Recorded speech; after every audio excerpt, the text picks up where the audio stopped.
Nah, salah satu wirid yang maksur dari Rasulullah SAW dari Allah Ta'ala adalah menyebut nama Allah saja.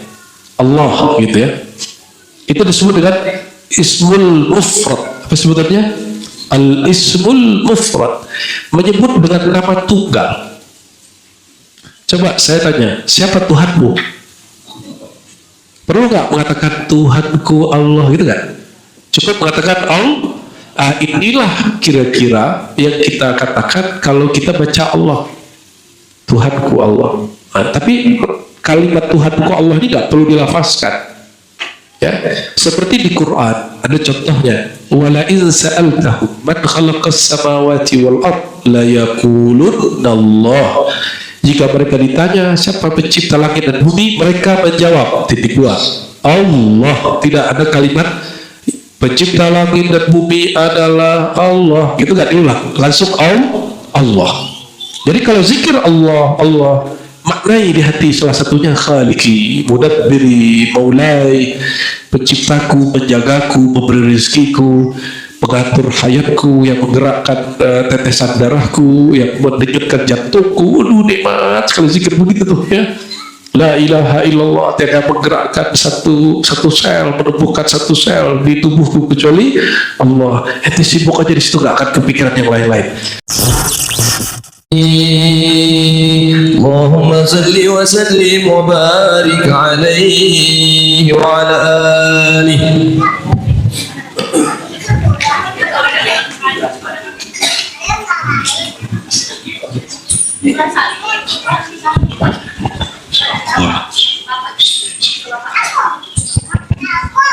Assalamualaikum warahmatullahi wabarakatuh.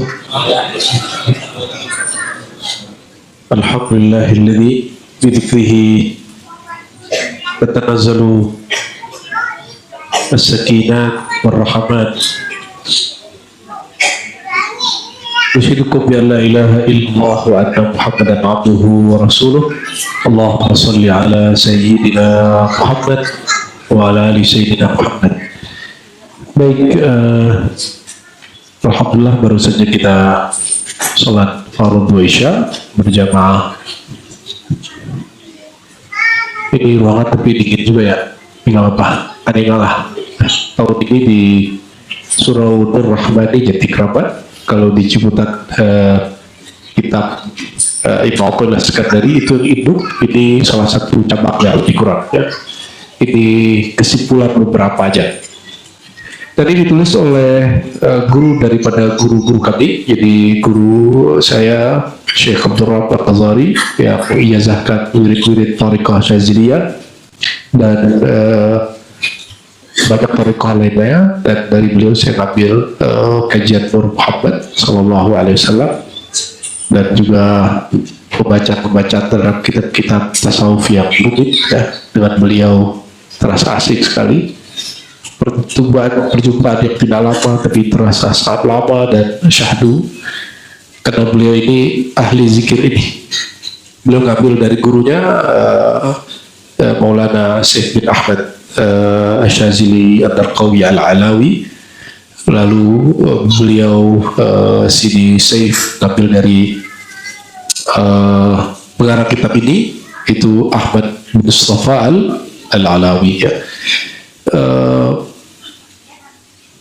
Di dalam tradisi Thariqah Syaziliyah, salah satu 3 Thariqah terbesar di dunia, 4 Thariqah terbesar di dunia, Qadiri, Naqsyabandi, Syazili ya. Yang keempat itu antara Tijani dengan Khalwati dan Samani ya. Itu banyak rata-rata Thariqah cabang dari sana. Kitab ini ditulis oleh mursyid Thariqah dan mujaddid. Mursyid berarti guru yang berhak beri talqin, menerima baiat, memimpin suluk ya. Dia juga mujaddid. Apa arti mujaddid? Pembaharu ya. Dia seorang apa? Pembaharu.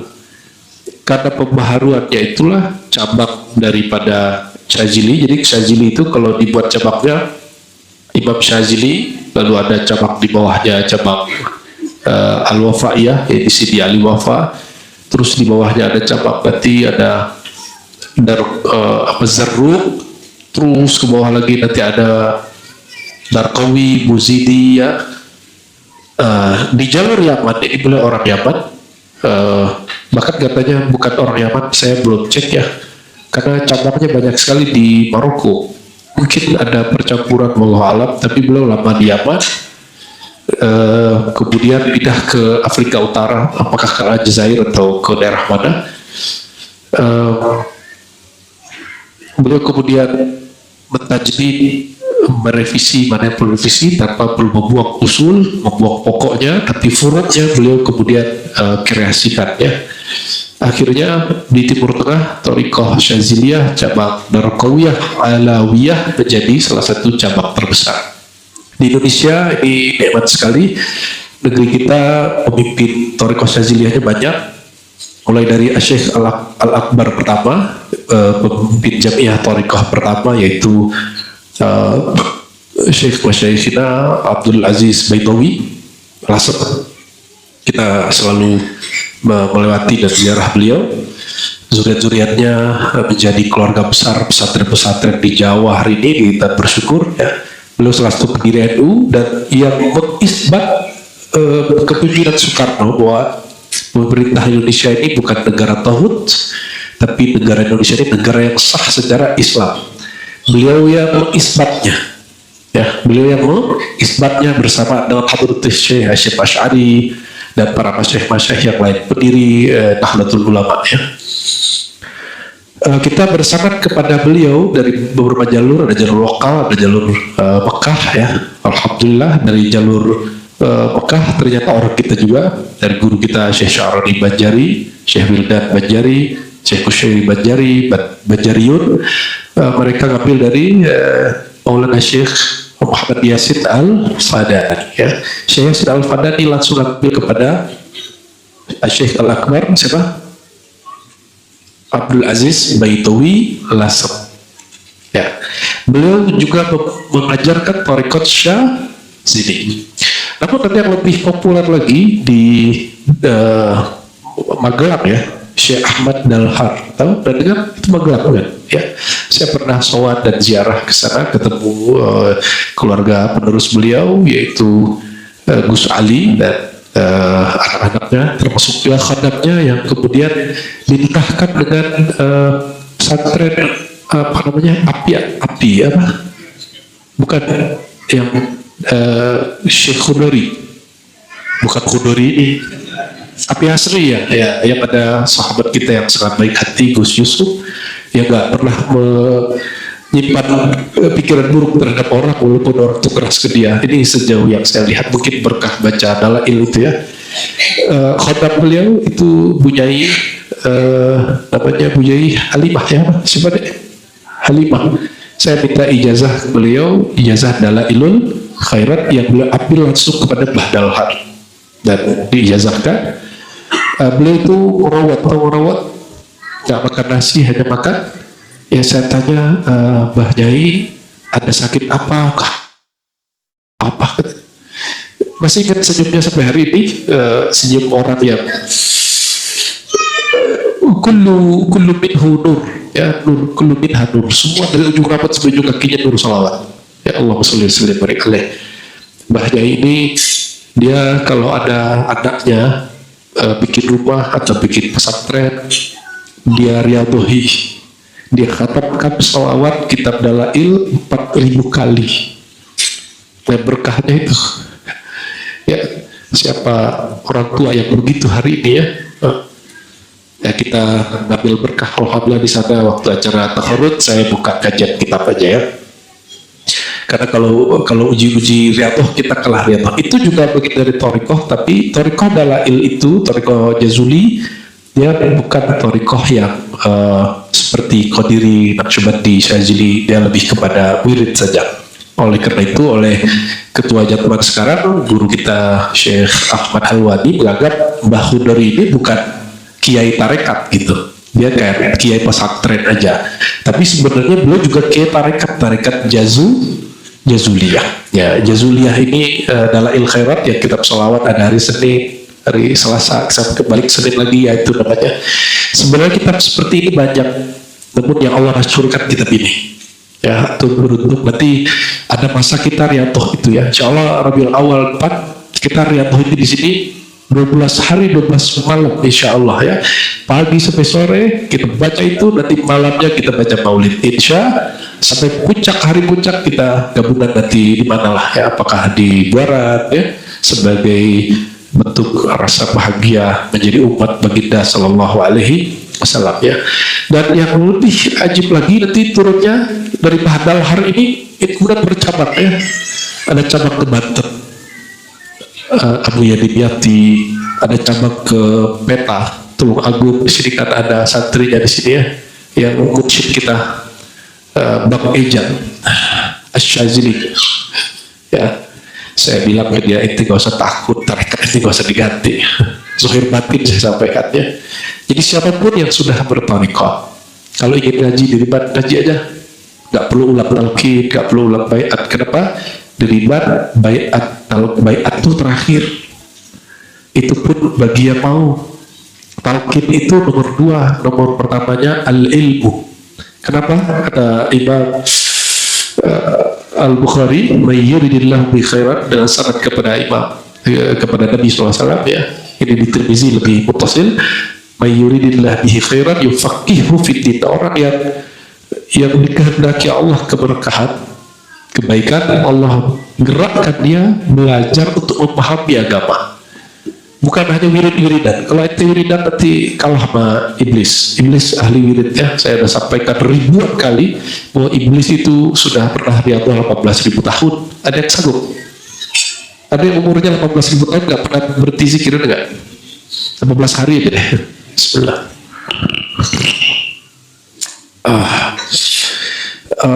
Jalur itu termasuk jalur yang masyhur ya, berkembangnya ke berbagai tempat, tapi saya nggak tahu apakah seperti gurunya yang beliau dan beberapa sanadnya, pasti sanadnya banyak beliau itu yang di peta itu 3 atau 4 ya, apakah beliau mengangkat di luar keluarganya atau tidak, wallahu a'lam ya. Kalau Mbah Baitawi kan ngangkat di luar keluarganya secara fisik, yaitu Abu Yadim Yati. Jadi bertarekat itu keluarga juga, keluarga nur, keluarga ruh ya. Jadi nggak bisa kita ngangkat anak kita kalau anak kita nggak kedapatan warisan nur itu.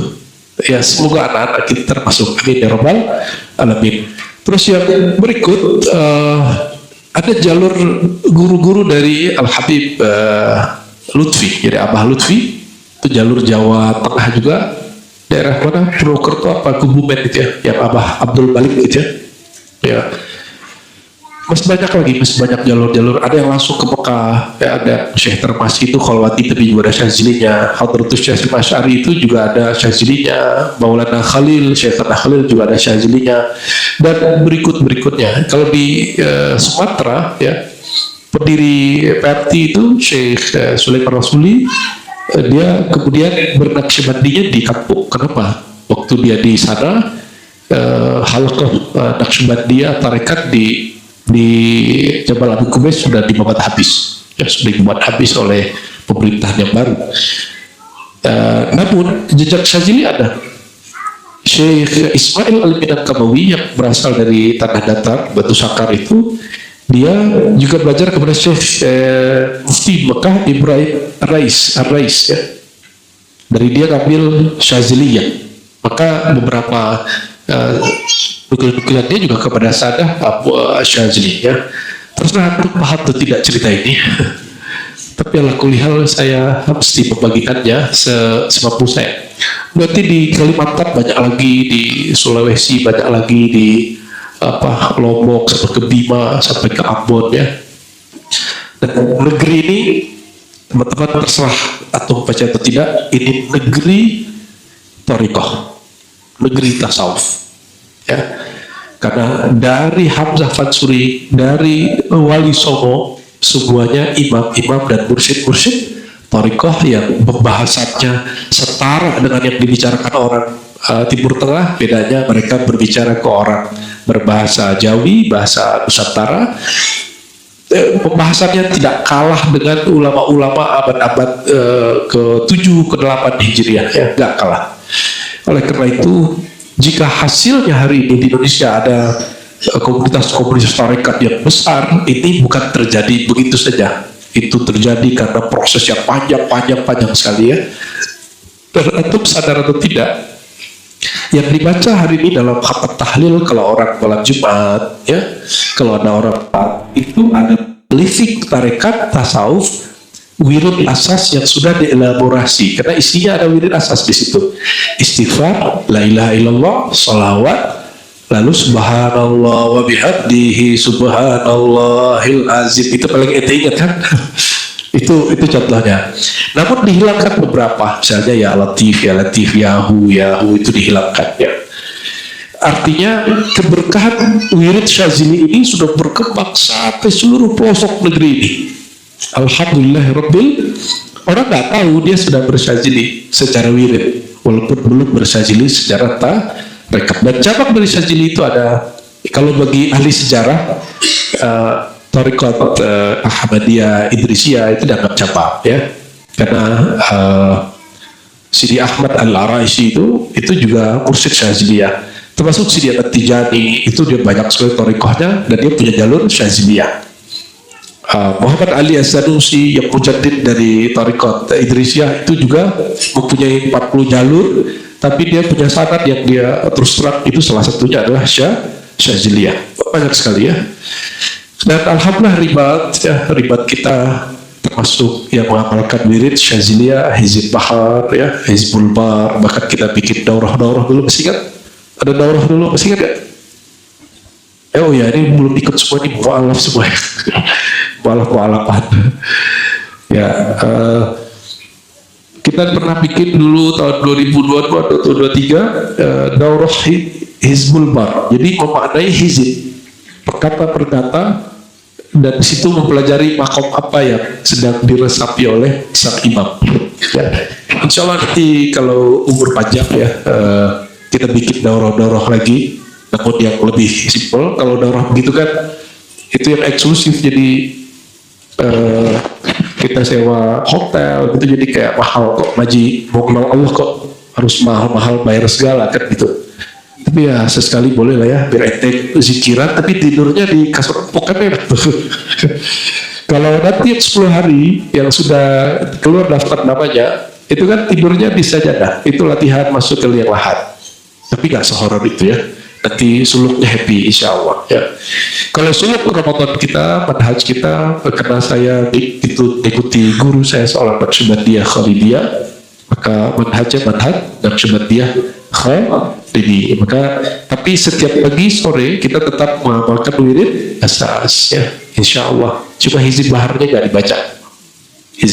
dibaca, cukup wirid asas ya, karena dia ma'tsur oleh Nabi sallallahu alaihi wasallam. Nah, salah satu wirid yang ma'tsur dari Rasulullah SAW dari Allah Ta'ala adalah menyebut nama Allah saja, Allah gitu ya.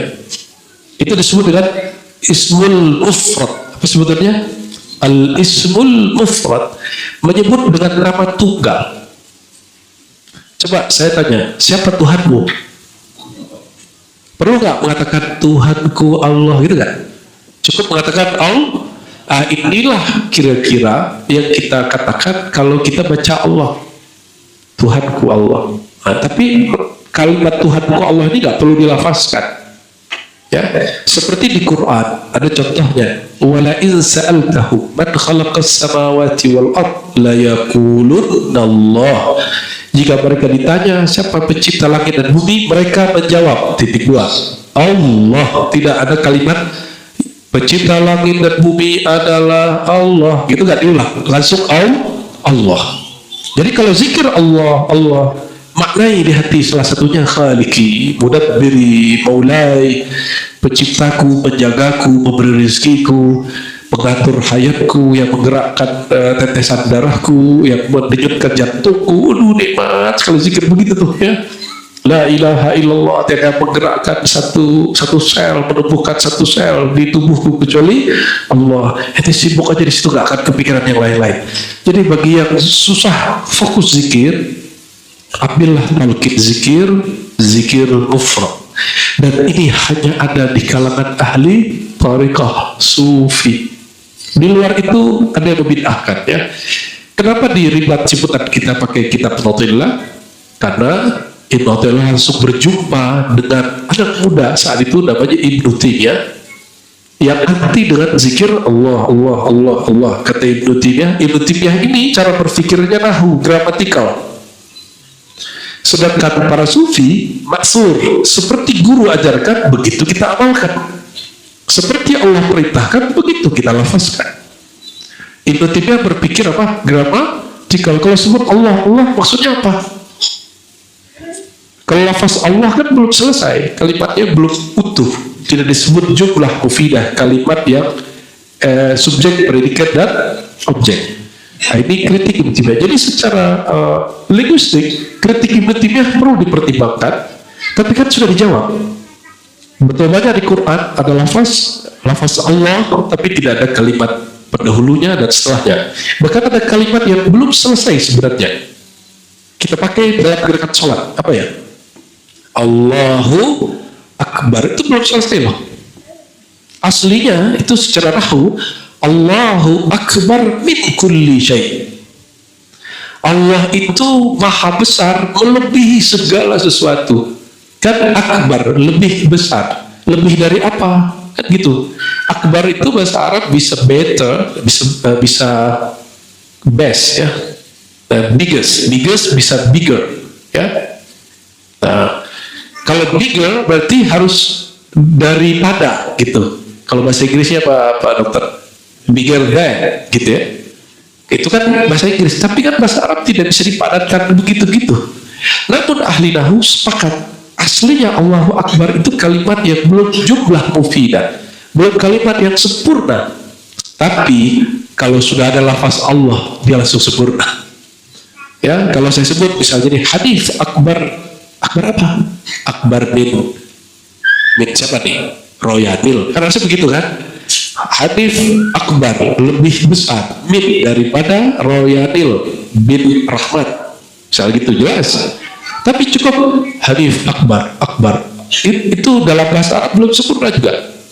Dia sudah dua kata tapi belum cukup. Tapi karena maklum, sudah dimaklumi, maka tidak perlu lagi ditambahkan Allahu Akbar. Dan yang kedua apa yang paling penting? Kalau disebutkan min fulan, min daripada ini daripada itu, orang nanti membayangkan selain Allah. Jadi cukup Allahu Akbar. Allah lah yang maha besar. Tidak perlu lagi bayang-bayangkan siapapun selain Allah ya. Oleh karenanya zikir Allah ya, itu sudah dibahas banyak oleh para ulama. Kalau ada beberapa sahabat kita, para sesama dai yang masih mengatakan itu bid'ah, mungkin hasil bacaan terhadap Ibnu Taimiyah ya, kita tidak salahkan secara gramatikal ada memang, tapi gramatikal itu bisa dikritisi kembali oleh ilmu nahwu yang baru ya. Sekarang halaman 10 ya, bagi yang punya kitabnya, bagi yang nggak punya, ente berdoa aja dan dengarkan ya. Wa min jumlati ma yarja', dengan syarat kita yang bersambung kepada guru kita Syekh Abdul Rahman Nazari, dari gurunya Syekh bin Ahmad atau Ahmad bin Saif ya Pak, dari gurunya Ahmad Mustafa Al-Alawi Al-Darqawi Al-Syazili. Qala, beliau berkata, sebelumnya kita baca Fatihah untuk mereka. Lahu ala ma sanaqra al-Fatihah ya Rasul siratal mustaqim siratal ladzina an'amta 'alaihim ghairil maghdubi 'alaihim waladdallin amin. Wa min jumlati ma yarja' ya, dan di antara apa yang yarja' li hatihi nazilah ya, ani dzikrahum al-ismal mufrad ya, bi isqati adatin nida fa innahum bimaltazamu bihi bi mujibi qawlihi ta'ala qul ud'u Allah ya aw ud'u Rahman ya. Wah, double lagi dapatnya. Itu apa tuh? Wah. Oh jahe, syukran. Barakallah. Syukran.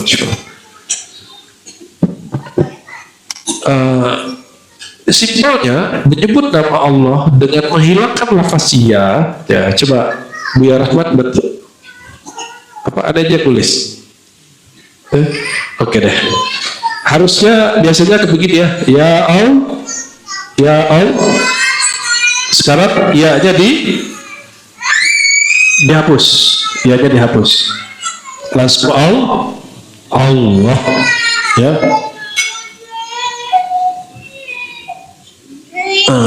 Itu dalilnya mana? Nah, itu ada di Quran, ya. Qul ud'ullah aw ud'ur rahman, ya. Nanti baca beberapa ayat, 3 ayat atau beberapa ayat sebelum akhir surah Al-Isra. Qul ud'ullah aw ud'ur rahman, ya. Singkat saya di situ. Nanti tolong bantu hafiz Quran kalau keliru susunannya. Qul, bacalah. Qul ya Muhammad, katakan hai Muhammad, ud'ullah, panggillah Allah, awudur rahman, atau panggillah ar-rahman, ayya mana saja, mana saja, tad'u, kamu panggil, kamu seru, falahul asma'ul husna, maka bagi dia nama-nama yang indah, ya. Fatawajjahat ilaituhum ila awal ma'mur bidzikrihi wa huwa qauluna Allah, maka lafaz pertamanya lafaz Allah. Nah, apa spesialnya lafaz Allah? Buya Yunal sudah membahas, ya. Di sini pernah kemarin siapa? Buya Asfi, ya. Lafaz Allah itu teman-teman secara ilmu ini banyak orang paham. Alif, lam, ha. Begitu? Benar? Alif, lam, ha. Ini salah satu manhaj, ya. 1, 2, 3, 4. Kalau Ibnu Arabi itu lamnya kan tasdid. Ini lam tasdid, kan? Berarti ada lam yang sukun dong. Berarti alif, lam, ya, ha. Gitu. Namun ini pendapat Ibnu Arabi, ini pendapat yang umum. Alif, lam, ha, ya. Karena berasal dari lafaz ilah, mustaq, disebut mustaq oleh sebagian ulama, ya, lalu ditambahin plus alif lam dan berubah menjadi Allah, ya. Itu agak menarik, ya. Ada lagi namanya Abu Bakar Ibn Arabi dan Imam Suhaili itu menolak bahwa lafaz Allah itu mustaq. Mustaq itu diderivasikan, diambil dari perubahan kata. Kenapa? Nama Allah itu qadim. Nama Allah apa? Betul, nama Allah itu qadim, dari sononya begitu, Rahman dari azalinya begitu, Rahim dari azalinya begitu.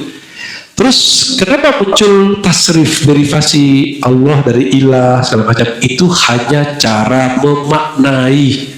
Cara apa? Untuk mencari makna, dicarilah padanannya di bab tasrif. Sebenarnya nggak begitu. Jadi kalau orang tanya, Allah sebelum memberi rezeki sudah razak belum? Ya benar, yang benar gimana?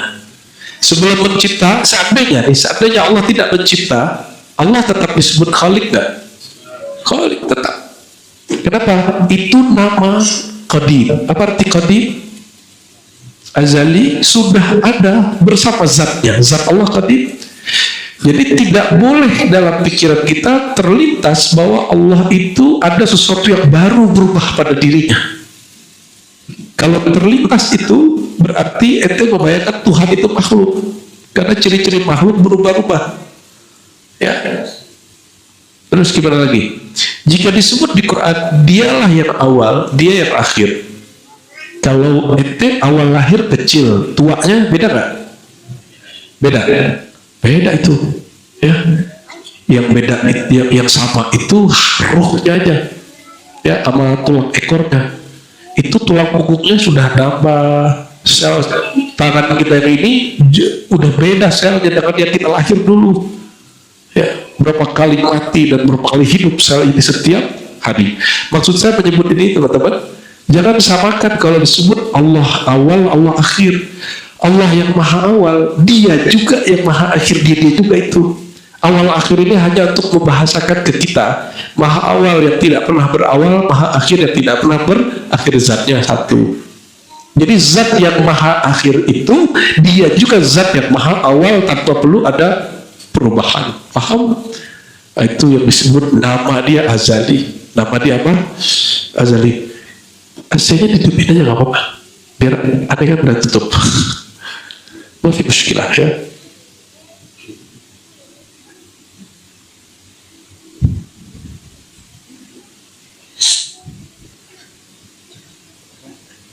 sedikit lagi lah ya. Benar, sedikit lagi. Ya, karena cepetan mau mulai bisnis ya. Wa inna muhawalatihim wastifraghihim al-juhd wastighraqul himmah fil khalawat wal jalawat qiyaman wa qu'udan wa ala junubihim ihtifazan minhum biwajib ad-du'a al-ma'mur dafa'ahum taufiq ilahi ila luzum isqati harfin nida ya. Ketika mereka mujahadah berdiri tegak tidur terus kapanpun, lama-lama lafaznya jauh. Nah ini ilustrasinya gini, kalau orangnya jauh, hoi wahai fulan gitu ya, gitu kan, betul, bang Tito gitu kan. Kalau sudah dekat, hoinya ada nggak ada, langsung namanya bang gitu. Kita panggil Tito gitu kan, langsung namanya. Sama, kalau sudah dekat, nah kalau sudah dekatnya dekat perasaan nih, manggilnya apa? Ya, betul? Ya Rahman, ya Rahim. Apa maksudnya ya gitu? Saking dekatnya. Nah, apa yang membedakan nama Allah dengan nama yang lain? Lafaz Allah ya dan Huwa ya. Lapas ini mencakup Rahman Rahim. Di sini ada misalnya Al-Qudus, ya, apalagi Al-Jabbar gitu. Kalau disebut Allah mencakup semua mana ini yang 99. Tapi perhatikan, apakah Rahman itu Rahim? Ayo, dicek deh itu beneran ngerti gak sama Allah. Apakah Kudus itu Rahim? Makna namanya itu beda? Apakah Al-Jabbar itu sama? Enggak dong? Beda?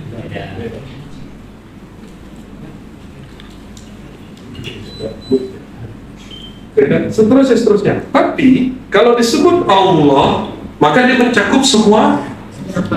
Disebut Hu mencakup nama Allah, Allah mencakup nama. Paham? Maka Allah Qutbul Asma'il Husna wa Hu Qutbul Ismil Mufrad. Inti dari Asmaul Husna lafaz Allah, inti lafaz Allah lafaz Hu. Inilah rahasianya. Kalau zikir nih Allah mau 1000, mau 5000, mau 70.000. Jadi jangan lagi zikir Allah dalam pengertian parsial. Ente lagi susah hidup terus Allah maha rezeki. Itu namanya mendiskreditkan Tuhan.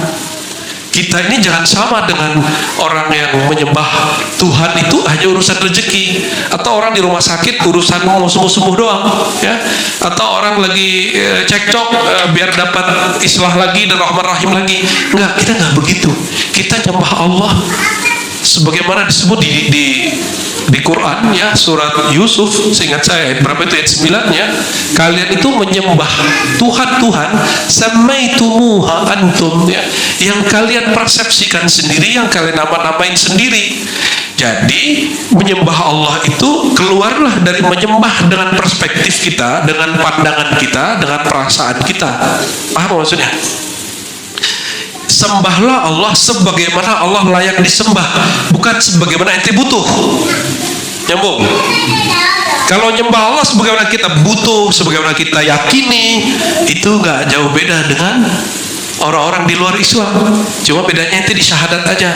Giliran wiridan ente nggak jauh beda sama mereka, itu aja bedanya ya.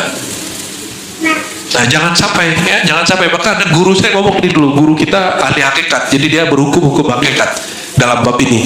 Kamu nanti lihat nak ya, ada orang-orang dia beragama kayak orang Yahudi, Nasrani, penyembah berhala, kayak agama-agama disebut. Kenapa? Dia sholat kayak kita, dia zikir kayak kita, tapi dia menyembah Allah bukan karena Allah layak disembah dengan semua kesempurnaannya, tapi orang itu menyembah Allah karena kebutuhan dia aja. Anaknya lagi mau sekolah, puasa, anaknya lagi mau ini tahajud, rezeki lagi mampet, wiridan gitu. Hanya berdasarkan kebutuhan. Bukan karena dia layak disebut seperti disebutkan di Quran, ya alladzina amanu dzkurullaha dzikran katsiran, wahai orang beriman sebut nama Allah sebanyak-banyaknya, maksudnya mutlak. Laisa kamitslihi syai, surat Syura ayat 11 masih ingat? Dia terlepas dari semua persepsimu. Kenapa? Apapun yang kau bayangkan tentang Tuhan, Allah Maha sempurna lebih dari semua itu.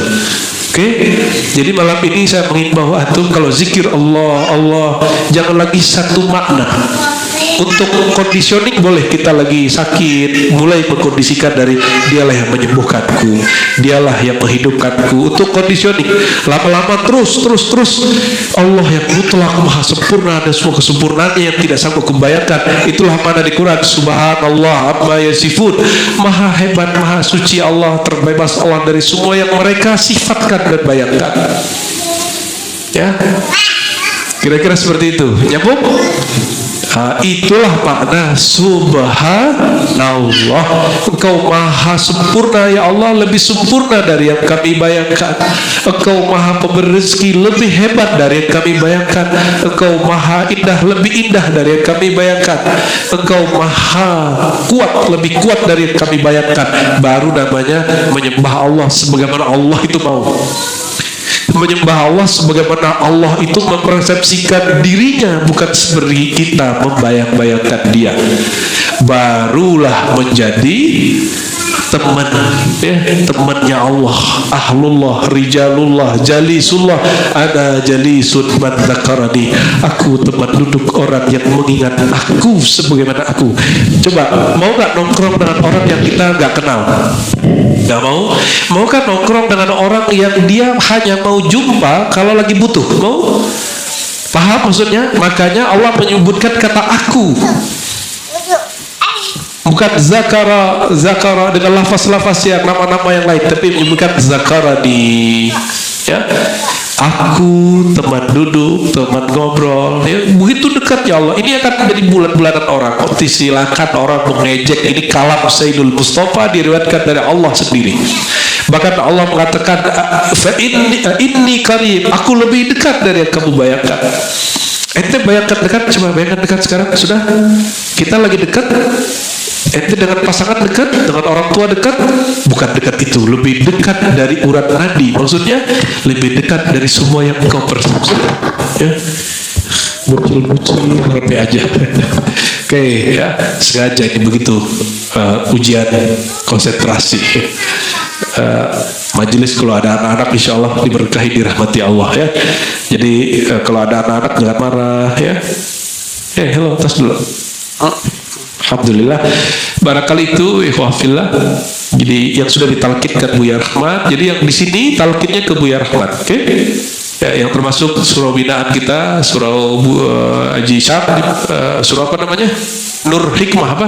Al Hakim. Nur Hikmah itu kalau ada yang talkin, ikuti metode yang sudah dibagikan ke Buya Rahmat. Itu orang aja yang muda, ente nggak tahu jiwanya lebih tua dari ente semua. Ya, tolong takzimi dia seperti mentakzimi guru, karena emang dia guru ente di sini, ya. Karena dia masih muda secara fisik, pasti dia punya keterbatasan fisik, terbatasan mungkin link segala macam, tapi tenang aja kalau ke kolbu ente insya Allah dia beres, ya. Insya Allah. Begitu juga nanti di surau Buaran nanti ada beberapa buya, di beberapa surau-surau yang binaan yang lain, cabang-cabang. Kita bikin cabang-cabang begitu bukan untuk gagah-gagahan, ini hanya untuk memfasilitasi. Benar? Bukan untuk ribatnya besar, enggak. Saya nggak mau. Bahkan sebenarnya nggak mau ekspos. Sebenarnya kita mau bikin surau sulu, rumah suluk, aslinya nggak mau ekspos. Tapi karena antum minat suluknya tinggi, ya walaupun tempatnya kecil kita bikin, ya. Semoga Allah Ta'ala ridhoi majelis ini, guru-guru kita, orang tua kita, pasangan kita, anak-anak kita, kawan semua yang khidmat di sini, semua yang hadir, Allah ridhai zahir batin dunia akhirat, sekali ridha tidak pernah murka lagi, ya rabbal alamin. Ya Allah, maj'al sayyiatina sayyiat man ahbabta. Ya Allah, jadikan ya keburukan kami keburukan orang yang kau maafkan, keburukan yang orang engkau ridhai dan selalu ampuni. Wala taj'al ya rabbana hasanatna hasanat man abghadta. Ya Allah, jangan menjadikan kami orang yang beramal soleh soleh, tapi Engkau tidak pernah kunjung ridha. Jadikan kami hamba Engkau yang mendapatkan keridhaan Engkau yang mutlak, zahiran wa batinan fid dunya wal akhirah. Allah marzuqna ridhaka, marzuqna asyauq ila liqa. Ya Allah, mohon kami diberikan rasa rindu kepada Engkau, rindu kepada kekasih Engkau, rindu kepada para pewaris-pewaris kekasih Engkau. Allahumma ijma'na fil mahsyar kama jama'tana fid dunya. Ya Allah, sebagaimana Engkau kumpulkan kami di sini, ya Allah, kumpulkan kami nanti di akhirat, ya, di padang mahsyar sampai ke surga-Mu, ya Allah, dan beri kami syafaat uzma, syafaat dari baginda sallallahu alaihi wasallam. Amin ya rabbal alamin. Sallallahu alaihi wasallam. Assalamualaikum warahmatullahi wabarakatuh. Itu dalilnya. Ternyata di Quran minimal ada 2 ayat. Pada surat Ibrahim ayat 14, ada surat As-Saffat ayat 164 ya. Dzalika liman khafa maqami wa khafa wa'id. Itulah ya bagi orang yang ada rasa takut dia terhadap makomku. Jadi ada makom rububiyah, makomnya Tuhan. Makom la makom. Lalu ada makom hamba, wa ma minna illa lahu maqamun ma'lum. Tidak ada di antara kita kecuali pada dirinya ada makom yang maklum, yang sudah diketahui. Lalu ada sebuah hadis ini sahih. Saya sering baca, Buya-buya ini sering baca juga. Al-arwah junudun mujannadah. Coba baca. Al-arwah junudun mujannadah. Arwah, ruh. Punya ruh nggak? Ruh itu dia karakternya seperti militer. Junud, tentara. Mujannadah, yang diatur baris berbarisnya. Ya. Ini kayak bunyi-bunyi alam jinnya gitu ya. Mohon maaf, apakah semua tentara barisnya sama? Atau dia berbaris tergantung pangkatnya? Ya, sama nggak, Bu Jenderal? Hah? Beda ya? Jenderal di mana? Depannya. Kalau kopral di belakang. Emang begitu. Bintara agak tengah dikit, perwira depan dikit gitu. Perwira tinggi itu tinggi juga. Kira-kira duluan mana? Sistem militer atau sistem rohani? Hierarki militer atau hierarki rohani? Tapi ini juga satu pelajaran bahwa militer itu pada dasarnya diimitasi dari karakternya roh. Jadi rohani kita itu dia punya sifat kepatuhan. Jadi sebenarnya roh kita ini siap untuk dididik secara jundiyah, askariyah, secara militer. Ini bukan mau membela presiden kita yang bawa anggota dia ke Magelang, bukan. Menurut antum selama ini kenapa terjadi adu domba antara mufti Batavia dengan para kiai-kiai tarekat yang ada di Banten, di Cirebon, di Jawa Barat ketika di zaman penjajahan dulu? Karena pemimpin tarekat itu, murid-muridnya itu lebih disiplin dari semua tentara yang ada. Gak ada ngeluh. Kalau tentara kan siap. Belakang kita kan nggak tahu. Ya, tanya sama Bun Endang nih, suaminya kan siap dan izin gimana? Izin ngelapor gitu ya. Izin repot deh. Ya. Apakah dia di depannya begitu, di belakang begitu, kan belum tahu. Kami dulu waktu sekolah dilatih oleh tentara juga untuk baris-baris PBB. Apa kata dia? Daripada gua disuruh ke hutan, ini ke sini. Itu kalimat pertama yang bikin saya nggak mau jadi tentara. Padahal dulu cita-cita kita pengen jadi tentara. Yang kedua, Anda mau apa? Ribet. Gaji kita nggak cukup untuk nebus kalimat siap, siap, siap, siap. Kita aneh ngomong siap, siap, siap. Gaji gak cukup untuk bayar itu kan. Astagfirullah. Akhirnya saya jadi ilfil sama tentara. Ternyata tentara nggak semuanya juga begitu.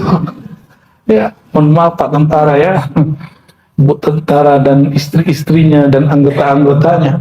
Itu yang bikin kita ilfil dulu. Kita kan ngelihat orang itu sampai ke karakter-karakternya dulu ya.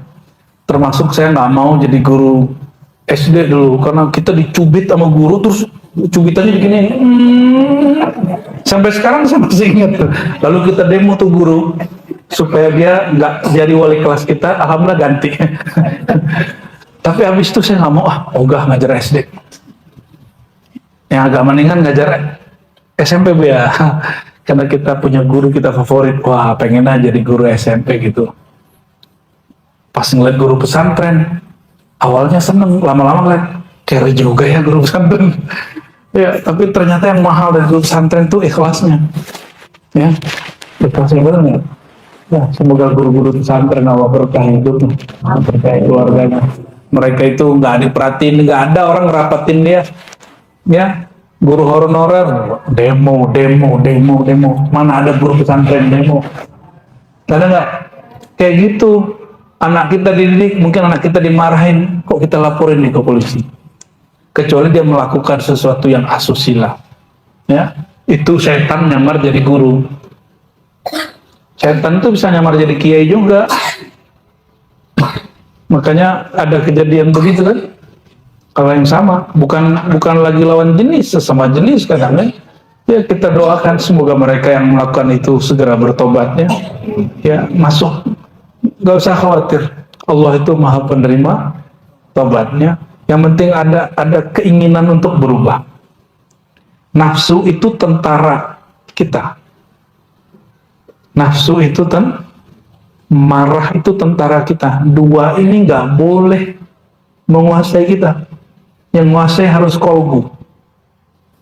Nafsu, kata Imam Ghazali, itu bagian dari tentaramu, termasuk juga emosimu. Nah, jangan sampai itu menjadi menguasai kita. Itu namanya kudeta.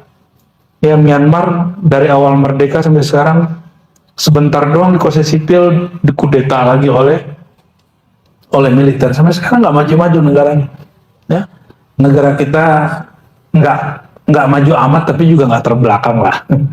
Alhamdulillah. Apa aja yang ada di Amerika ada di kita nggak? Ada. Apa aja yang ada di negara miskin ada juga di kita. Jadi semua yang ada di negara kaya ataupun negara miskin ada di Indonesia Bu ya. Alhamdulillah. Alhamdulillah. Sejauh-jauh ya, antum ini hidup dengan gaji berapa, bawa duitnya ke negara jiran, itu udah beda. Nilai uang kita itu di sini tinggi, pas keluar langsung jatuh. Artinya kita ini masih diberkahi Allah lah di dalam negeri. Mereka di luar dapat gaji banyak, tapi biayanya lebih banyak. Nah, cuma karena orang-orang kita ini kurang berjalan di muka bumi, kurang nanya, kurang diskusi, akhirnya apa yang terjadi? Sering mengeluh. Ya, sering mengeluh. Ciri-ciri orang tidak sabar dia mengeluh. Ya, mengeluhlah kepada Allah. Barulah innallaha ma'as sabirin. Allah bersama orang sabar. Jadi makom itu kepangkatan. Kepangkatan seorang hamba di hadapan Allah. Kalau hal itu penghargaan, dikasih penghargaan dia ada. Coba lihat kalau anggota tuh, di sini penghargaannya nggak? Ya, itu penghargaannya, Bu Chandra ya. Kalau yang di sini, yang di bahu, itu pangkatnya. Nah, nanti jabatan lain lagi, ya. Kalau jabatan itu berarti dia ada tugas, misalnya mursyid itu jabatan, wali kutub bidang apa itu jabatan. Jadi secara rohani itu juga sama. Yang asli yang sana, yang di bumi ini imitasinya. Maka setiap kali pemilu pilkada para wali-wali didatangin oleh calon-calon wali di bumi, wali kota, ya kan? Calon wali-wali ini galau, datangnya ke wali-wali langit. Kenapa? Yang asli, yang rohani itu, yang di bumi ini imitasi. Jadi mursyid itu sebenarnya jabatan. Berarti ada tugas nggak? Maka dia ada fasilitas. Fasilitasnya Allah yang kasih. Karena jabatan dia jabatan kerohanian yang bersambung kepada Rasulullah SAW. Rasulullah siapa yang angkat? Allah. Ya. Maka mursyid yang waliyan mursyidah itu yang dia diangkat oleh Allah atau Rasulullah atau malaikat. Atau minimal diangkat oleh mursyid sebelumnya. Nggak ada ceritanya diangkat oleh murid. Itu bukan mursyid, tapi bullshit. Dia sudah menipu umat dan menipu Allah. Dia menipu dirinya sendiri. Makomnya bukan makom mursyid, tapi dia bergaya seperti makom mursyid. Nauzubillah, summa na'udzubillah. Bab fi ma'nal ahwala. Tadi makom. Jadi makom apa artinya tadi? Kepangkatan rohani. Kalau ahwal apa tadi? Penghargaan yang terdapat rohani. Mana yang dihitung? Kepangkatan atau penghargaan? Kepangkatan. Tapi penghargaan senang juga nggak? Senang. Oke, setengah dulu ya. Zikir. Ada getaran? Yang merasa panas, dingin itu ahwal. Itu bukan makom. Jangan dicari. Apalagi, pernah zikir merasa kayak melayang? Mungkin ada sebagian zikir rasanya mengambang. Ada yang zikir rasanya kayak mengecil. Itu ahwal aja. Ya. Ada orang berzikir, lalu Allah bukakan kasyaf. Kasyaf itu bagian dari ahwal. Lalu dia melihat alam-alam lain. Itu nggak bisa disengaja. Bisa nggak begitu? Bisa. Orang zikir itu, dia akan mengalami kesadaran yang disadari oleh orang kalau dia lagi mimpi. Itu sebabnya orang yang berzikir dengan penuh ketenangan sampai gelombang otaknya itu lebih tenang dari orang tidur. Sayara ma ra'ahun na'im. Dia akan melihat apa yang dilihat orang yang tidur. Dia sedang jaga tapi tembus bisa melihat yang dilihat orang tidur. Itulah yang disebut bermimpi dengan bertemu jaga. Ada orang mimpi ketemu Rasulullah SAW, ada yang ketemu Rasulullah SAW dalam keadaan jaga. Kenapa? Gelombang otaknya sampai kepada ketenangan. Gimana caranya? Untuk menenangkan kolbu gimana caranya? Ala bidzikrillah tatmainnul qulub. Caranya hanya satu. Makanannya kolbu, mainannya kolbu cuma nama Allah. Coba anak-anak kalau nggak dikasih mainannya dia diam nggak? Dia nggak diam. Oleh karena itu kita kasih mainan dia langsung diam. Makanannya kolbu, mainannya kolbu hanya zikrullah. Maka tadi disebutkan di sini innal hal huwa dzikrul khafi. Salah satu dari hal itu contohnya adalah zikir khafi. Zikir khafi itu contohnya gini. Antum zikir Allah, la ilaha illallah, la ilaha illallah. Tapi di hati kok dia nyebut terus ya? Pernah ngalamin gitu nggak? Mau tidur, ingat kajian. Sebut nama Allah sampai tertidur. Ternyata antum tertidurnya lama. Tapi rasanya waktu bangun, kayaknya baru zikir barusan, kok udah bangun lagi? Dan waktu bangun terasa zikir itu masih aktif. Pasti sebagian pernah mengalami. Maka coba beberapa malam ini latihan. Kalau mau tidur sebut di kolbu pelan-pelan Allah, Allah, lalu tidur. Bismillahirrahmanirrahim, ahya wa amut. Dengan nama Engkau ya Allah, aku tidur, aku bangun. Sebut nama Allah terus. Pelan-pelan, jangan cepat-cepat. Nanti ada masanya. Itu zikir kolbu, dia bergerak sendiri, dia baca sendiri, padahal kita nggak nyuruh, otak ini nggak nyuruh. Ternyata ada otak di dalam otak, ada kolbu di dalam kolbu, ada lisan di dalam lisan, yang lisan yang itu baca.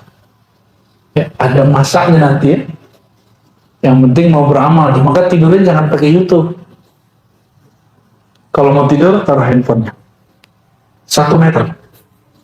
Ya, lalu sebut nama Allah. Allah. Wah, ini nih, Bin Prabowo datang.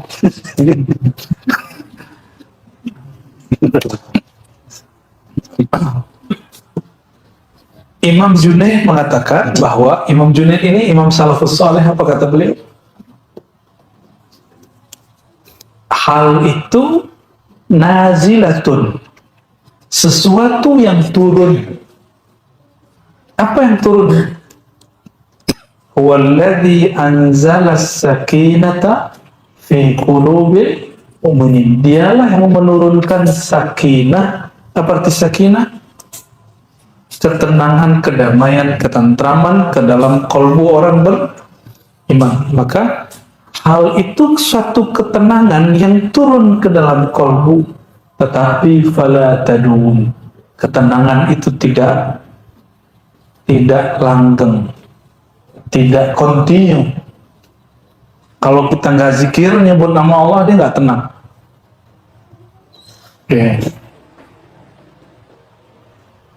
Senang susah itu abadi nggak? Tidak. Berarti dia hal. Nangis, zikir nangis, itu hal temakom. Itu hal, karena dia nggak mungkin orang itu nangis terus. Ya, khusyuk itu bisa hal, bisa makom. Jadi dia khusyuk karena dia sudah kenal siapa yang disembah, baru disebut khusyuk makom. Tapi kalau dia baru menyebut nama yang dia sembah lalu terasa haru biru, itu namanya khusyuk hal, dia nggak abadi. Itu sebabnya sholat antum mungkin kalau di tempat tertentu terasa haru, terasa khusyuk, pas pulang ke rumah hilang rasanya. Ya, Sayyidina Abu Bakar, Sayyidina Hanzalah, para sahabat pernah mengalami itu. Ya, jadi jangankan kita, sahabat aja ngalami itu. Ya, sahabat pun mengalami itu. Nah, lalu apa kata beliau? Walaisal hal min tariqil mujahadat. Hal itu tidak bisa dijadikan seperti supaya. Itu sebabnya orang kalau tidak bertasawuf, berthariqah, lalu bikin majelis, mohon maaf, zikirnya mentok. Nanti lama-lama dia yang ngajar dan orang yang belajarnya hambar. Itu terjadi di banyak majelis. Kalau dia mati, majelisnya mati. Tapi ini saya berulang-ulang tahdus bin Nimah, Bu, ya. Kita baru pulang dari orang yang hidupnya dari abad ke-5 dan 6 Hijriah sampai kemudian ke-9 Hijriah, dari Uzbek, dari Bukhara. Kitabnya sampai hari ini masih dipakai dan zikirnya masih kita pakai barusan. Kenapa? Karena mereka berthariqah, bersilsilah. Nih kita sampaikan, ini nasihat buat saya dan semua para mu'alim, ahli-ahli zikir, ahli-ahli kitab yang punya majelis. Jangan gengsi punya mursyid. Syaratul wusul, syarat orang mencapai wusul kesadaran bertuhan itu salah satunya dia buang egonya untuk gengsi jadi punya mursyid. Maka jangan sampai antum ngomong begini, aneh jago baca kitab, siapa yang bisa jadi mursyid aneh? Jangan sampai ngomong begitu, nanti kualat. Ya, jadi mau itu mu'alim, mau guru, kitab itu adanya belakangan. Sedangkan kolbu, ilmu zikir sudah ada sebelum kitab-kitab ini. Benar nggak? Maka kalau kitab ini tidak dibaca dengan kolbu, dia hambar. Jadi ngajar kitab itu bukan sekedar naklul ma'ani, naklul menerjemah makna. Dia juga menerjemah rasa, menerjemah makom. Itulah makanya kitab yang sama dikaji orang yang berbeda, itu rasanya beda. Ya, saya sering kasih contoh rumah makan, sama-sama rumah makan apa? Yang paling sering antum datang apa? Warteg atau warung Padang? Warung Padang sama-sama rendang, tapi rumah makan sederhana dengan rumah makan pagi sore beda nggak rasanya? Beda. Kok bisa beda? Namanya sama. Sama-sama zikir, tapi kok di Naqsyabandiyah lain rasa, di Qadiriyah lain rasa. Padahal mursyidnya sama, gurunya dia juga.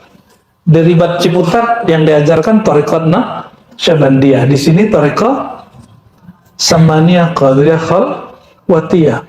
Zikirnya sama, tapi rasa hentakannya beda. Ya. Maka bersyukurlah kalau jadi orang tidak fanatis. Jadi makanannya nggak rewel. Saya Naqsyabandi aja, di luar nggak mau, nggak begitu. Ya, kalau dihidangkan metode lain, cara lain, nikmati. Jangan ribut, ya.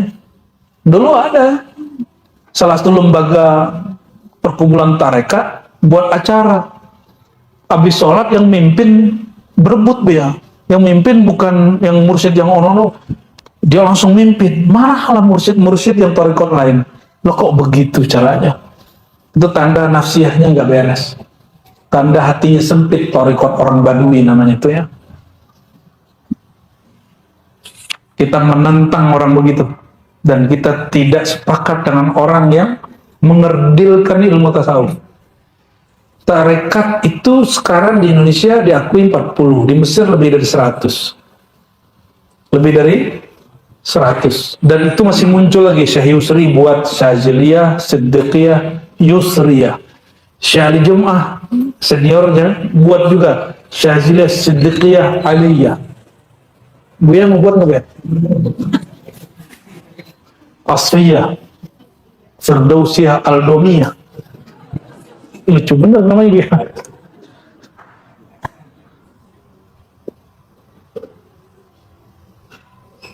Kita ini membayangkan thariqah itu dari dulu begitu. Enggak, thariqah itu berkembang. Jika mazhab yang bertahan hari ini cuma 4, orang bisa toleran. Tarekat berapa tadi di Mesir? Harusnya orang tarekat itu lebih dinamis, lebih toleran daripada orang fikih. Kenapa? Karena dia sudah biasa banyak tarekat. Sudah biasa banyak tarekat. Terus kalau yang mimpin bukan guru kita sekarang nggak apa-apa. Ya, apa kata Nabi? Jika engkau marartum biriyadil jannah farta'u. Jika kamu melewati kebun-kebun surga, kebun-kebun zikir, taman-taman zikir, halaqah-halaqah zikir, walaupun bukan thariqatmu, walaupun bukan mursyidmu, farta'u, maka nikmatilah. Ya, cicipilah. Ikut kita nikmati. Maka saya, teman-teman, mungkin antum nanti nggak selamanya ketemu kita, mungkin udah talqin sebagian, atau sudah talqin di luar sana. Ketemu ada kita pindah rumah atau pindah kota, ikut aja majelis mana aja. Tapi babnya tabarruk, mengambil berkah, supaya ikut mengamalkan sunnah Nabi SAW, menghadiri, mencicipi majelis-majelis zikir, gak ada masalah. Tapi aku lakukan, saya sampaikan, tinggalkan majelis yang menjelek-jelekkan thariqat yang lain, yang merendahkan majelis-majelis yang lain, yang menggibahkan mursyid-mursyid yang lain dengan gibah yang tidak baik. Itu majelis tidak disambangi malaikat rahmat, tidak disambangi malaikat. Kalau malaikat maut masuk biar, ya, malaikat rahmat nggak masuk. Itu orang sombong-sombong, kebakar kalimah tapi kurang bersalawat, beradab kepada Rasulullah SAW. Oh, dia bersalawat tapi dia cuma salawat dengan lisannya, tidak bersalawat dengan kalbunya. Nauzubillah summa nauzubillah. Apa kata beliau? Idza saratil muamalatu ilal qulub istarahat al jawarih. Jika hal itu tembus ke dalam kalbu, barulah beramal itu ringan. Makanya antum dengar di YouTube ijazah amalkan zikir 200 kali ba'da sholat. Kalau jumpa lain loh. Zikir pagi sore 100, 500. Tapi kalau jumpa sama gurunya, memandang guru yang Allah sayangi, kita dapat loh sayangnya Allah. Ya, memandang orang yang kolbunya jumpa dengan kolbu Sayyidina Muhammad SAW, yang ruhnya terhubung dengan ruh Sayyidina Muhammad SAW, Abu Ruh, maka memandangnya akan menghubungkan ruh kita dengan Rasulullah SAW. Itu yang disebut dalam hadis, beruntunglah orang yang memandangku. Jika tidak memandangku, beruntunglah orang yang memandang orang memandangku. Terus gak sanggup, gak bisa memandang orang yang memandang setelah sampai kiamat. Nah, semoga majelis ini termasuk begitu. Amin ya rabbal alamin ya. Nah, itu bagian dari hal. Makanya mungkin ada yang bertanya, kok waktu awal talqin zikir tuh bikin getar ya? Getar zikir itu hal, bukan maqam. Kok saya coba lagi nggak bisa ya? Ya nggak bisa diulang. Itu hanya terjadi sekali seumur hidup. Kalau besok ada getaran, itu getarnya sudah beda. Jika ada hunjaman, hunjamannya sudah beda. Jika ada rasa sejuk, ada sensasi, dia rasanya sudah beda. Rasanya pasti berbeda. Waktu kecil asik gak? Makan, minum, main, asik ya? Mau balik gak? Mau balik gak ke masa kecil? Ya, kalau dulu talqin zikir enak, mau balik ke situ lagi? Nih coba cek. Anda antum talqin zikirnya beres, mulai sadar, oh sholatku gak khusyuk ya. Maka ketika sholat dia nanya mulu, gimana cara sholat khusyuk, Padahal sebelum dia talqin, dia tidak pernah mempertanyakan cara sholat khusyuk. Kenapa? Halnya sedang Allah cabut. Ya. Allahumma sholli ala sayyidina Muhammad.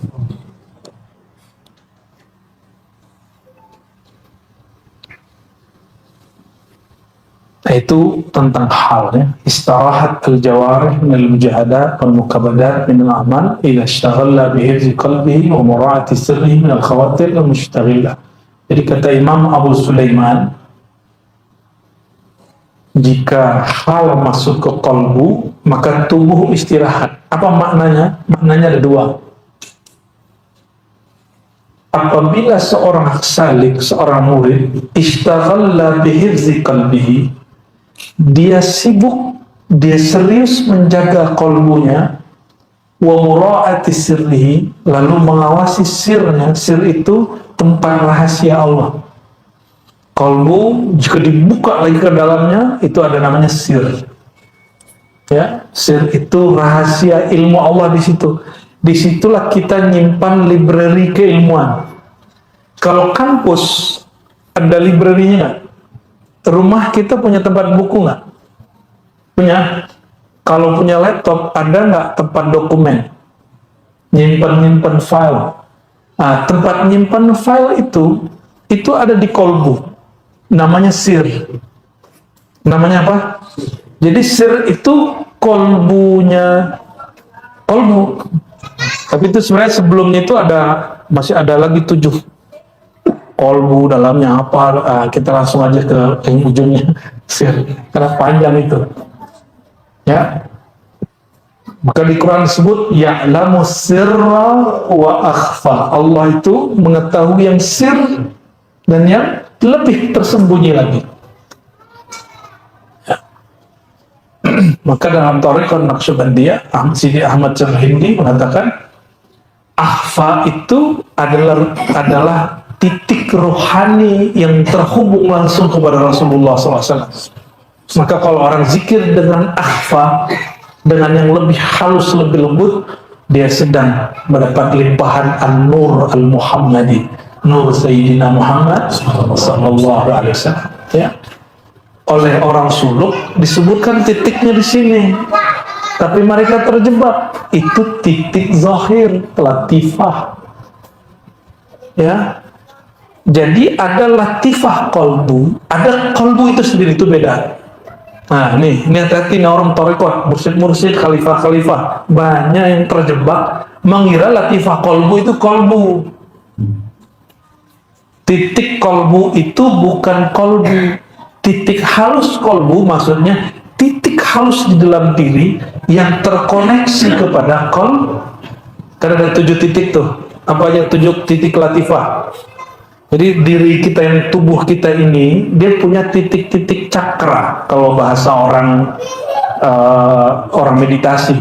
Di dalam Islam, dalam thariqah disebut latifah. Sesuatu yang halus. Dia banyak tapi disimpulkan menjadi 7. Latifah yang terhubung dengan kolbu. Apa arti latifah? Titik halus atau cakra halus.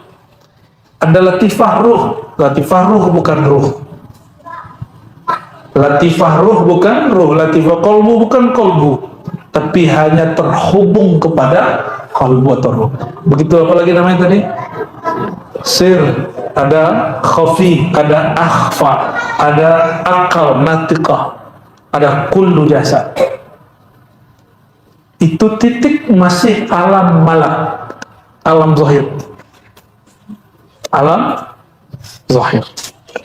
Tapi ketika orang mulai masuk ke latifah itu, jika dia diberi hal oleh Allah, barulah dia masuk ke kalbunya. Makanya kalau ikut suluk 10 hari terakhir Ramadan, awal-awal zikir latifah rasanya berat. Tapi kalau zikirnya sudah masuk, 11.000 bentar doang. Karena satu paket itu zikirnya 11.000 ya. Itu latihnya sebentar malah candu. Lanjut lagi. Dan gak ada capeknya. Istirahat al-jawarih. Kalau sudah masuk rasa itu ke dalam kolbu, capeknya hilang. Maka nanti kita menganjurkan harus ikut suluk, tapi harusnya bukan harus syar'i ya. Ini harus secara riyadhah. Doain nanti biar yang di Buaran Serpong cepat jadi ya. Kita emang ikut takdir Allah juga ya. Itu mungkin nanti muat 200-an orang lah itu. 200 bisa mungkin kalau dipakai suraunya bisa 400 kali suluk itu bisa. Insya Allah. Kalau nggak begitu kita kapan lagi merasakan nikmat menyebut nama Allah ya, harus ada latihannya. Oke. Jadi apa yang dilakukan seseorang untuk merasakan itu? Dia jaga kolbunya, dia jaga sirnya. Dari apa? Al-khawatir al-mushghilah. Dari lintasan-lintasan yang bikin dia lalai kepada Allah Subhanahu wa taala. Wal awarid al-mazmumah, atau ada eksiden kejadian yang tercela, allati tusghilu qalbuhu an zikrillah, yang membuat kalbunya nggak ingat kepada Allah. Coba apa aja? Maka waktu suluk, mohon maaf, handphonenya nonaktif. Loh Ustadz, saya kan sibuk gitu ya. Antum sibuk 12 bulan, setahun sibuk 12 bulan untuk cari duit ya. Terus kapan waktunya bersama Allah? Dari 12 bulan, masa kita nggak punya waktu sebulan? Nggak bisa sebulan, ya udah 20 hari. Nggak bisa 20 hari? 10 hari lah. 10 hari nggak bisa. Adakah orang yang lebih sibuk daripada Nabi Muhammad SAW? Nabi Muhammad itu panglima perang. Nabi Muhammad itu direktur zakat wa wakaf. Nabi Muhammad itu suami dengan 13 istri. Nabi Muhammad itu seorang guru dengan jadwal setiap hari yang gak pernah berhenti dan gak ada liburnya. Nabi Muhammad SAW itu setiap hari mesti menerima waktu untuk dikunjungi malaikat. Nabi Muhammad SAW setiap hari mesti menerima salam dari pohon, salam dari batu, salam dari onta, semuanya. Setiap hari ada delegasi dari luar negeri datang. Ada orang yang lebih sibuk dari Nabi Muhammad SAW? Ada antum yang lebih sibuk? Nggak ada. Kita ini so sibuk semua. Ternyata sibuk main handphone. Ya. Dulu-dulu kita hidup nggak pakai handphone, biasa-biasa aja tuh. Nggak ada WA, biasa aja. Coba hidup 10 hari setahun tidak megang handphone. Bisa? Mau coba nggak? rasakan nanti hidupnya nyaman. Ya, ganti candu. Nikmat. Kenapa? Lihat nggak kalau ada pesan masuk, ada yang lewat, sinyalnya lewat. Mata kita nggak bisa lihat, tapi ini masih alam zahir loh. Di alam zahir, orang bisa kirim pesan dan pesannya gaib masuk ke dalam handphone kita. Berarti antum bisa nggak ngirim sesuatu lewat pikiran? Bisa. Lewat kolbu lebih bisa lagi, lewat sir lebih cepat lagi. Maka Nabi SAW mengatakan, orang yang baca salam kepadaku, aku balas. Ruhnya balas. Ya. Masuk ke alam handphone. Masalahnya handphone tuh dia ada baterainya, ada pulsanya, ada sinyalnya. Antum punya kepalanya, punya baterainya, tapi nggak punya chipnya, belum ditalkinkan, belum diaktifkan. Punya chipnya tapi nggak diaktifkan. Ya kalau nggak punya ya deket-deket wifi lah, hotspot ya, supaya bisa ngirim ya. Bener nggak? Bisa nonton di handphone, lebih canggih handphone tuh kolbu kita juga bisa nonton diri sendiri. Kadang Allah perjalankan ke masa lalu, kadang Allah perjalankan ke masa depan. Itu kalau rezeki, tapi itu bagian dari ahwal. Makomnya bukan itu. Nah, banyak orang keliru dikira belajar torekot mau kasyaf. Torekot itu didik makomat, bukan mendidik ahwal, ya. Maka Ibnu Athaillah Sekandari mengatakan, jika engkau lagi riyadhah, lagi zikir, lalu mengalami ini, itu, melihat ini, itu, jangan berhenti. Ya, terus zikir dan tidak usah hiraukan apa yang bisikan-bisikan itu. Ya, maka kita pastiin orang yang nggak punya mursyid, dia akan mengikuti bisikan-bisikan. Disitulah mulai tergelincir. Ya. Banyak orang selama pandemi nonton YouTube lalu ngamalin zikir tanpa mursyid. Sekarang udah jadi Imam Mahdi. Cepat kali jadi Imam Mahdinya. Ya.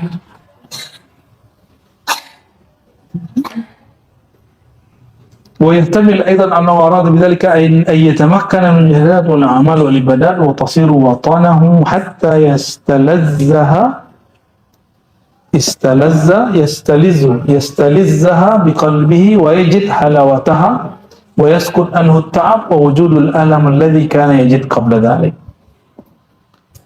Itu makna pertama. Makna kedua, kalau orang push up setiap hari 10 kali, awal-awal besok kerasa pegel nggak di sini? Kalau sudah 10 hari, pegel nggak? Malah pengen nambah, ya? Kebentuk nggak ototnya? Merasa capek nggak dia dengan 10? Dia baru capek kalau 20. Kalau dia 10 hari lagi dia coba 20, hilang capeknya, dia baru capek kalau sampai 3. Paham maksudnya? Nah, mursyid tarekat tugasnya ini. Guru-guru tarekat, guru-guru tasawuf, guru-guru sekolah, guru-guru ngaji, tugasnya ini. Tergantung bidangnya. Jadi si murid dipush, dididik terus. Mau pegel, mau ngantuk-ngantuk, ya dibuat disiplin. Nah, ini tugas seorang murabbi, seorang mursyid. Kalau belum pernah dia mengalami itu, dia tidak akan pernah bisa membimbing orang. Itulah asal-asalnya ijma' ulama tasawuf, wali majzub tidak boleh jadi mursyid. Kenapa wali majzub tidak boleh jadi mursyid?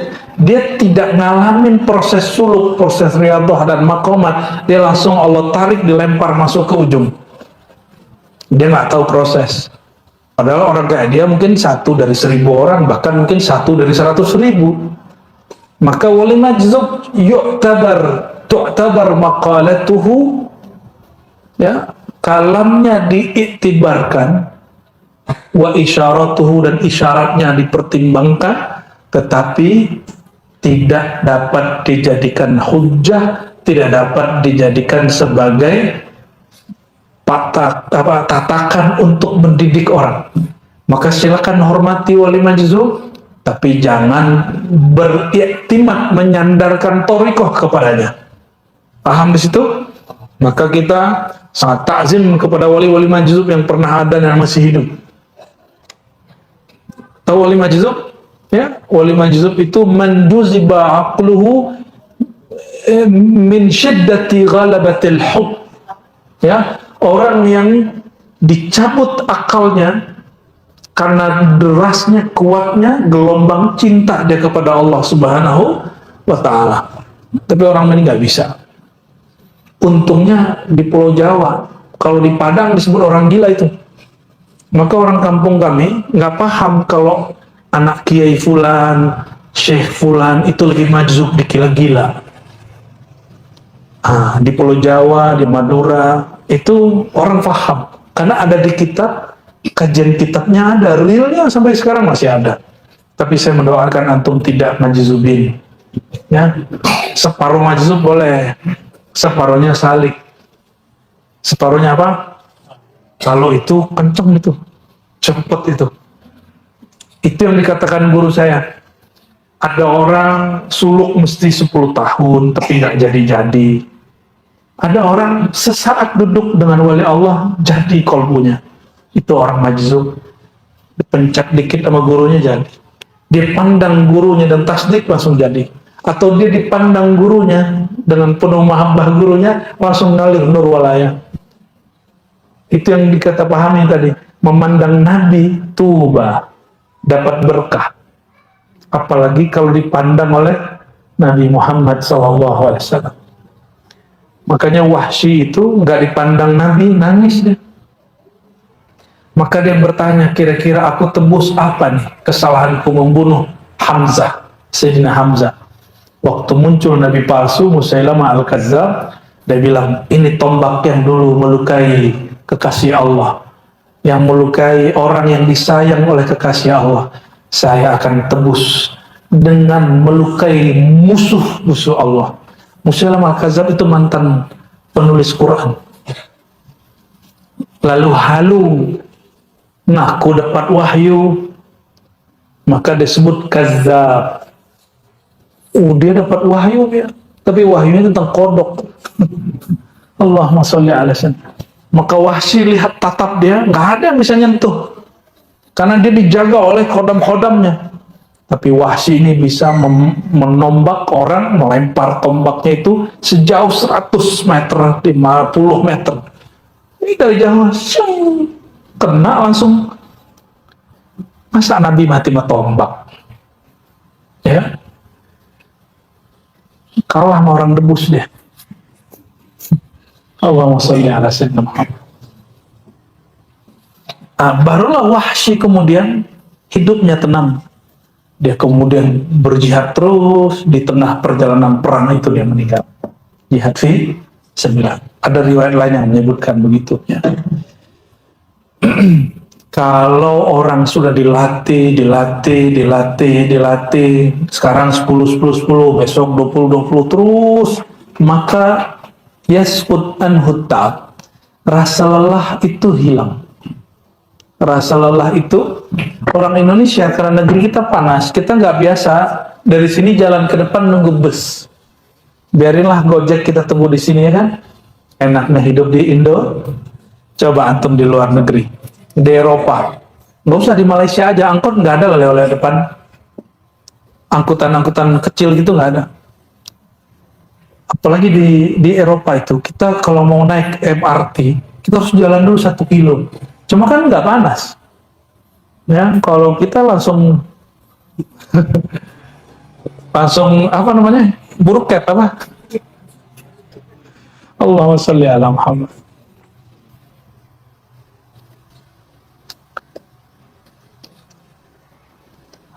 Nah, maka disebutkan di sini cara-cara orang memperoleh maqamat. Ini ulama salafus soleh, karena dulu orang itu setara, maka mereka berguru kepada halus syekh, bukan kepada maqamus syekh. Dia lihat seorang syekh, maka dia tiru. Dia lihat syekh, dia tiru. Maka di zaman itu, lebih banyak orang itu sohbah daripada riyadah. Dia berguru kepada syekh, dia lihat hari-hari dia tiru. Begitu aja. Sampai di abad ketiga, barulah kemudian guru murid itu baru ada perbedaannya. Misalnya kayak Sri Sakti disuruh gurunya, kamu sebelum tidur kamu baca ya Allahumma 7 kali. Apa kata dia? Setelah aku membacanya selama 40 hari terasa manis di kolbuku. Karena yang nyuruh mursyid, padahal umurnya belum sampai balik. Ini orang sudah belajar talqin zikir, umurnya belum sampai 13 tahun. Ya, itu Imam Sri Sakti, guru daripada Imam Junaid. Nah, tapi sistem ini bertahan, namanya Thariqah, tapi di luar itu ada yang bukan, dia pribadi. Nah, coba lihat ini. Az-Zunnu Muhammad bin Wasi', kata beliau, ada seorang imam namanya Muhammad bin Wasi' berkata, "Kabattu laila 20 sanah." Aku tidak tidur 20 malam, 20 tahun. Apa gimana kalian enak?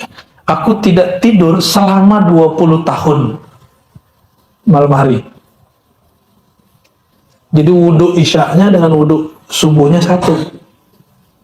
Kalau antum ngapain tuh? Nonton bola ya?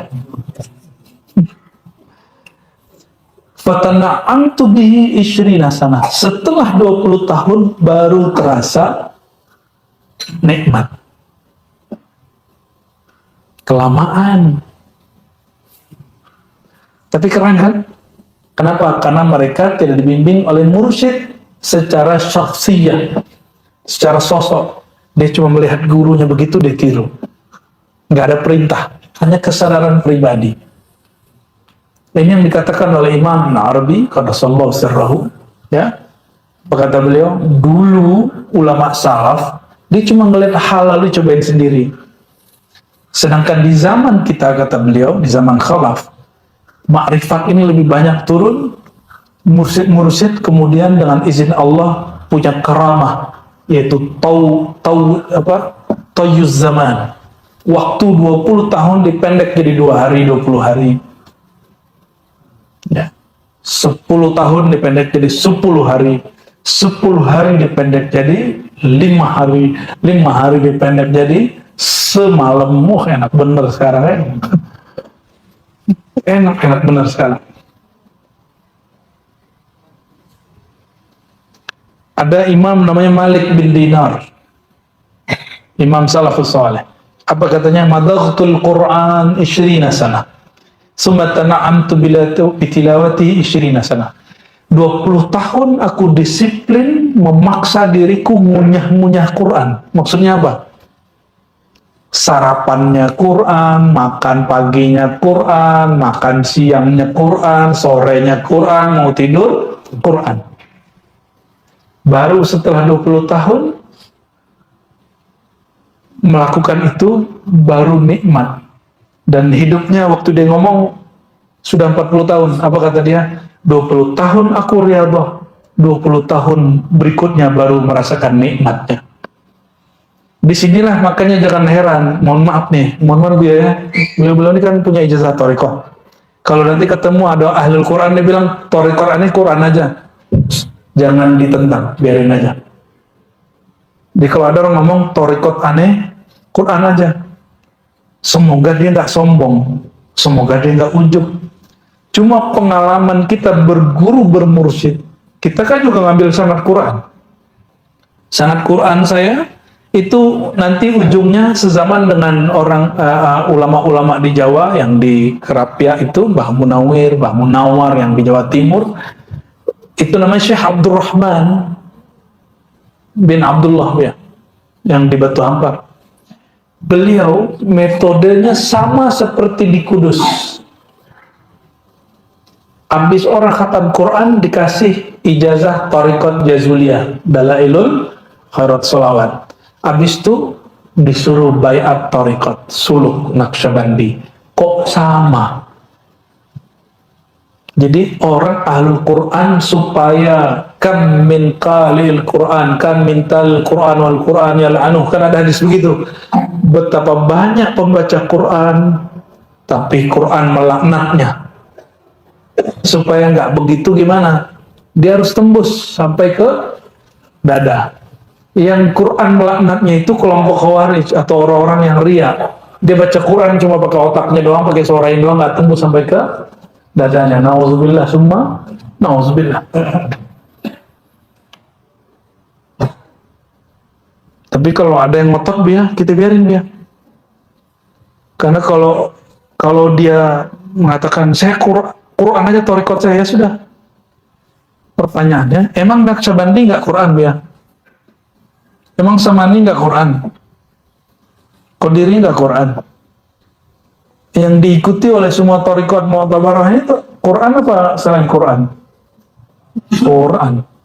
Kita nggak usah merasa lebih Qurani daripada orang lain, ya. Qala al-Junaid, kata Imam Junaid, la yusalu ila ri'ayatil huquq illa bihirasatil qulub. Kamu tidak akan sampai kepada menjaga hak-hak Allah Ta'ala sampai kamu menjaga kolbu. Kolbu ini apanya Allah?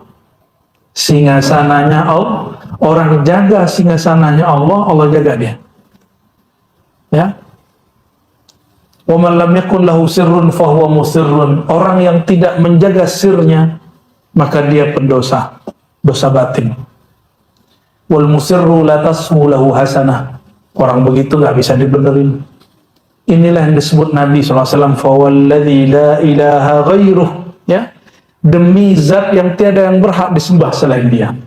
Ya, di antara kalian ada yang ahlul jannah, ya, ya'mal bi amali ahlul jannah hatta la yakun bainahu wa bainaha illa dhira fa yasbiqu 'ala al-kitab fa ya'mal bi amali ahli an-nar fa yadkhulaha. Ada orang beramal seperti amal ahli surga, sehingga antara dia dan surga cuma 1 zira, ya. Tapi yasbiqu 'ala al-kitab, sudah ada ketentuan. Orang kalau baca Quran nggak tembus ke kolbu, nggak sampai ke sirnya, dia akan di akhir hayatnya dihilangkan kesadarannya, dihilangkan hafalannya. Allah mengatakan, la yamussuhu illal mutahharun. Tidak layak menyentuh Quran kecuali orang yang disucikan. Apa yang disucikan? Qalbu. Maka orang begini nanti Allah ambil Qurannya. Maka saya wallahi, ya, kita dan guru-guru kita menyaksikan sampai hari ini orang yang jago baca kitab, yang hafiz Quran, kalau dia ingkar dengan ilmu rohani dan dia tidak menjaga kerohaniannya, sebelum meninggal hilang hafalannya, ya. Dan itu lama, hilang hafalannya, hilang baca kitabnya. Auzubillah summa auzubillah. Ada mursyid-mursyid itu yang stroke, tapi dia kolbunya connect kepada Allah, ya. Tapi ada orang itu tiba-tiba dia, ya, salah satu yang menyakiti kakek guru kami dulu, namanya Abu Ya Syekh Mukhtar. Syekh Mukhtar ini dianggap sesat. Dia pendiri pesantren ahli sunnah di Payakumbuh. Dianggap sesat oleh seseorang tamatan luar negeri. Apa katanya? Tasawuf itu ziddiq, bersuluk bertarekat itu bid'ah. Ya, akhirnya nantang debat. Akhirnya diterima. Sebelum perdebatan dimulai, beliau berkalam, guru kita ini, kakek guru kita ini. Saya berguru ke muridnya Abu Ya Nu'man Bashir, guru hikam kami, berhikayat seperti itu. Apa perjanjiannya? Kata si yang membid'ahkan nih, kalau kamu kalah ahli bid'ah, semua muridnya ikut saya. Dijawab oleh Tuan Syekh Abu Ya Syekh Mukhtar, beliau torikonya Naqsyabandi. Kalau saya kalah, oke, murid saya ikut kamu. Tapi kalau kamu kalah, kamu gak usah ikut saya. Gak butuh dia. Dan ternyata dia kalah, ya. Guru kami nggak cerita detail debatnya apa, tapi ada pertanyaan orangnya nggak bisa jawab sampai beberapa kali. Akhirnya dia, orang yang membid'ahkan ini kalah. Tapi dia tidak berhenti dari memfitnah Tuan Syekh. 6 bulan sebelum wafat itu nggak pakai celana masuk ke pasar. 6 bulan sebelum Allah cabut kesadarannya. Lari-lari, jalan-jalan, ngomong-ngomong sendiri, tapi masih baca kitab. Mana kan? Haram, beda gitu. Nauzubillah summa nauzubillah. Yang Allah pandang itu hafalan tuh qalbu. Maka al-hafiz al-haqiqi man hafiza qalbah wa sirrah. Hafiz yang sebenarnya yang menjaga kalam Allah yang masuk ke kalbunya. Syukur-syukur dia gabung antara kalam itu dengan kalam yang ada di mushaf. Itu sempurna namanya. Ya. Orang nggak akan mendapat makna sir Quran kalau kalbunya tidak menjaga kalam Allah yang masuk ke situ. Mau nggak kalbunya bisa paham Quran yang tersirat? Maka jaga kalbu yang tersimpan ini. Gitu aja teorinya, nggak ada teori lain dia. Ya. Nah, berdasarkan ini, saudara-saudari dimuliakan Allah, ahwal dan makom itu berbeda, ya. Ahwal dan makom berbeda. Makom itu dapat dicapai, dapat dilatih. Kalau ahwal mutlak anugerah dari Allah SWT. Nah, insya Allah nanti sebagaimana di kitab ini, ya, mulai bab tobat. Di sini juga nanti ada tobat. Semua makom itu tobat. Dimulainya dengan kitabut tobat. Tapi tobat di sini bukan tobat-tobat yang antum dengar di luar itu. Pembahasannya indah. Ya. Insya Allah nanti kita akan coba membahasnya dengan detail. Sebagai contoh nih ya, saya berdosa tapi masih kepikiran, itu diterima nggak tobatnya? Itu diterima nggak tobatnya? Saya berdosa terus lupa dan merasa nggak berdosa lagi, diterima nggak tobat begitu? Ternyata ada dua hal orang kalau bertobat. Tobat itu makom, tapi rasa bertobat itu hal. Apa rasanya? Kepikiran, menghantui, dosanya menghantui, atau dia move on. Itu hal orang bertobat. Itu dibahas di sini nanti. Nanti kita akan tambah paham kondisi diri kita sendiri nanti. Ya.